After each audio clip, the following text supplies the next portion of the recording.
தமிழ்நாடு ஒரு வார்த்தை கிடையாது பட்ஜெட்ல.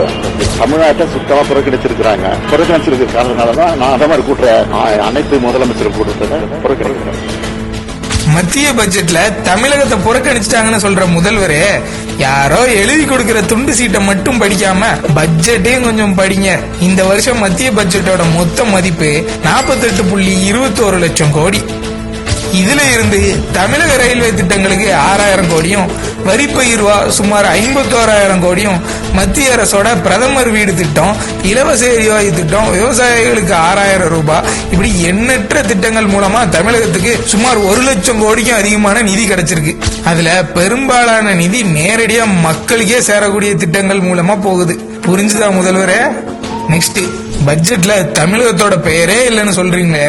2004 இருந்து 14 வரை 10 வருஷமா மத்தியில் ஆட்சி செஞ்ச திமுக காங்கிரஸ் கூட்டணி அரசு 2004, 2005, 2006, 2009, 2011, 12 இந்த வருஷத்துல தாக்கல் செஞ்ச பட்ஜெட்ல தமிழகம் உட்பட 17 இருந்து 20 மாநிலங்களோட பெயரே இல்ல. இப்படி பல வருஷமா தமிழகத்தை புறக்கணிச்சப்போ காங்கிரஸோட கூட்டணியில இருந்த கருணாநிதியோ ஸ்டாலினோ மத்திய அரசு கேள்வி கேட்டாங்களா?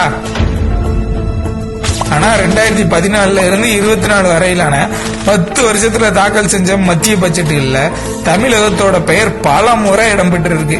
அது மட்டும் இல்லாம 1,05,150 கோடி ரூபாய் சிறப்பு நிதியும் வழங்கப்பட்டுச்சு.